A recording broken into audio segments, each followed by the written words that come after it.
Bismillahirrahmanirrahim. Assalamualaikum warahmatullahi wabarakatuh. Alhamdulillah, kembali lagi bersama di Wewin Official. Pada kesempatan ini kita akan membahas materi kelas 9, materi kelas 8, pelajaran akidah akhlak di bagian ulul asmi. Jadi sekarang ini kita akan membahas tentang ulul asmi di akidah akhlak kelas 8. Baik, langsung saja kita perhatikan pada layar. Di layar itu sudah ada pengertian tentang ulul asmi. Apa sih yang dimaksud dengan ulul asmi? Ya, kita perhatikan layarnya. Dari 25 rasul dan nabi yang wajib kita imani, ada 5 orang rasul pilihan yang mendapat gelar ulul asmi. Jadi ada 5 rasul yang mendapat gelar ulul asmi. Yang manakah itu? Yang pertama Nabi Nuh alaihissalam, Nabi Ibrahim alaihissalam, Nabi Musa alaihissalam, Nabi Isa alaihissalam, dan Nabiullah Muhammad sallallahu alaihi wasallam. Itulah kelima nabi dan rasul yang mendapatkan gelar ulul asmi. Apa sih yang dimaksud dengan ulul asmi? Ulul asmi itu berasal dari kata ulul dan kata asmi.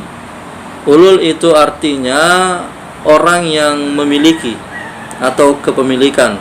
Sedangkan asmi itu artinya cita-cita yang mantap, keinginan yang kuat, hati yang kokoh, sesuatu yang ingin dilaksanakan tanpa harus menyerah. Itu yang disebut dengan ulul asmi. Secara istilah ulul asmi ulul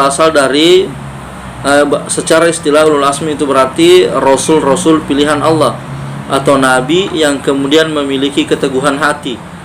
Teguh hatinya, lapang dadanya, dan sabar dalam menghadapi ujian. Jadi intinya itu rasul ulul asmi adalah rasul Allah yang diberikan kekuatan yang lebih, kemampuan yang luar biasa untuk bersabar dalam menyebarkan agama Islam. Itu yang disebut dengan ulul asmi. Sekarang kita lihat yang kedua. Bagaimanakah sifat dan keteguhan hati seorang rasul yang bisa mendapatkan gelar ulul asmi? Perhatikan layarnya. Rasul yang termasuk dalam kelompok ulul asmi ini adalah orang yang memiliki ketabahan luar biasa. Tabah itu maksudnya sabar. Ketika ada ujian, kita bersabar untuk menjalani dan melewati. Ketika diberi kenikmatan, kita bersyukur. Kemudian selanjutnya, mempunyai ketabahan hati dan kesabaran sekalipun dengan susah payah dan sangat berat menegakkan syariat Islam. Jadi hadirin yang sama berbahagia, dalam berdakwah itu, dalam menyebarkan syariat Islam itu tidak mudah. Jangankan kita sebagai manusia, Rasul Allah, Nabinya Allah, dalam menyebarkan agama Islam itu banyak sekali ujian dan tantangan.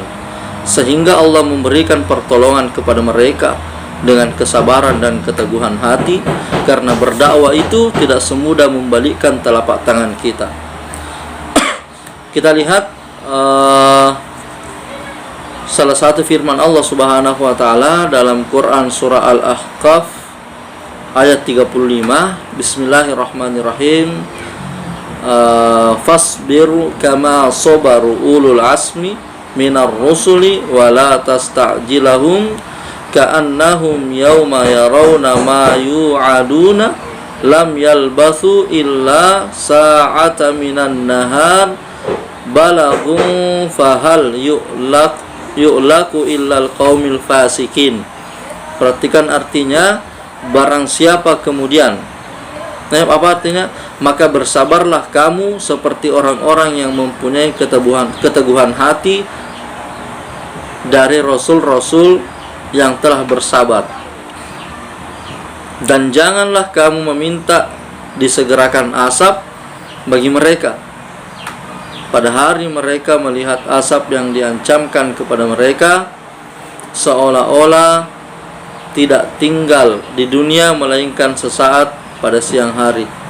Inilah suatu pelajaran yang cukup, maka tidak dibinasakan melainkan kaum yang fasik. Maksudnya hadirin yang dirahmati Allah, kita diperintahkan untuk kemudian bersabar dengan cara mengikuti jejak-jejak Nabi dan Rasul kita. Bersabar dalam menghadapi ujian, berlapang dada, teguhkan hati kita. Kemudian selanjutnya kita lihat tantangan dakwah para Rasul dan Nabi. Para Rasul dan Nabi itu memiliki tantangan dalam berdakwah. Apa tantangannya? Kita lihat yang pertama, Nabi Nuh alaihissalam. Ketika beliau berdakwah selama 950 tahun. 950 tahun lamanya Nabi Nuh berdakwah, namun hasilnya sangat nihil karena yang menjadi pengikutnya hanya 80 orang. Sangat tidak seimbang ketika kita presentasikan dengan waktu berdakwahnya. Artinya apa? Artinya bahwa dalam berdakwah itu Nabi Nuh alaihissalam itu banyak sekali tantangan. Tapi karena kesabaran dan keteguhan hati yang dia miliki, maka kemudian dia bisa mendapatkan derajat yang tinggi di sisi Allah Subhanahu wa taala. Apa tantangan Nabi Nuh? Nabi Nuh ketika berdakwah banyak sekali kaumnya yang tidak mau mengikut ajaran Nabi Nuh. Sehingga Allah mendatangkan asap pada waktu itu berupa banjir yang sangat besar, dan pada saat itu semua orang yang tidak beriman ditenggelamkan oleh Allah, dan orang-orang yang beriman diselamatkan oleh Allah melalui kapal Nabi Nuh yang Nabi Nuh buat di atas gunung. Selanjutnya Nabi Ibrahim alaihissalam, bagaimana keteguhan hatinya ketika beliau berdakwah. Nabi Ibrahim alaihissalam ketika masih kecil, beliau senang berdebat tentang Tuhan, karena beliau senang mencari tentang Tuhan. Pada waktu itu dia belum menemukan Tuhan yang sebenarnya. Tetapi hadirin yang dirahmati Allah, setelah Nabi Ibrahim mengetahui bahwa Allah Subhanahu wa taala adalah Tuhan yang berhak disembah, maka pada waktu itu dengan keberanian yang dia miliki, Nabi Ibrahim menghancurkan patung-patung yang disembah oleh orang-orang yang ada di sekelilingnya pada waktu itu. Maka pada saat itu ujian terberat, terbesar yang dialami oleh Nabi Ibrahim, beliau dilemparkan ke dalam api yang menyala. Karena diketahui bahwa dialah yang menghancurkan Ka'bah, maka kaum yang ada pada saat itu marah kepada Nabi Ibrahim, dan Nabi Ibrahim dilemparkan ke dalam api. Dan ternyata alhamdulillah berkat pertolongan Allah, maka Nabiullah Ibrahim alaihissalam bisa diselamatkan. Kemudian apalagi hadirin yang dirahmati Allah, ujian terbesar, terberat yang kedua yang dialami oleh Nabi Ibrahim ketika dia harus melepaskan istrinya Hajar bersama dengan anaknya Ismail di sebuah tempat di gurun yang tidak ada pepohonan dan tidak ada makanan sama sekali. Maka dia lepas istrinya di situ berdasarkan perintah Allah Subhanahu wa taala. Tapi alhamdulillah berkat pertolongan Allah Subhanahu wa taala, istrinya dan bersama anaknya bisa diselamatkan oleh Allah ketika munculnya air minum pada waktu itu yang sekarang biasa disebut dengan air Sam-Sam. Panjang ceritanya ini, tapi nanti kita akan bahas di lain waktu, karena ada pembahasan khusus ada materi khusus yang akan membahas hal ini. Kemudian yang terakhir, yang ketiga ini ya, nanti yang kedua kita lanjutkan pada pertemuan selanjutnya. Nabi Musa alaihissalam. Nabi Musa alaihissalam ini adalah nabi yang kemudian memiliki mukjizat tongkatnya ya. Tongkatnya bisa berubah menjadi ular. Beliau hidup pada masa Fir'aun. Fir'aun ini adalah manusia yang menganggap dirinya sebagai Tuhan. Maka pada waktu itu Fir'aun tidak senang dengan dakwanya Nabi Musa, sehingga Nabi Musa alaihissalam dikejar dan mau dibunuh. Bahkan ketika waktu masih kecil, Nabi Musa terpaksa harus dialirkan di sungai. karena takut ketahuan. Karena apabila diketahui oleh Fir'aun, maka Nabi Musa akan dibunuh, maka terpaksa dia dialirkan di sungai. Dan ujian selanjutnya adalah Fir'aun, Nabi Musa alaihissalam harus melawan tukang sihir Fir'aun.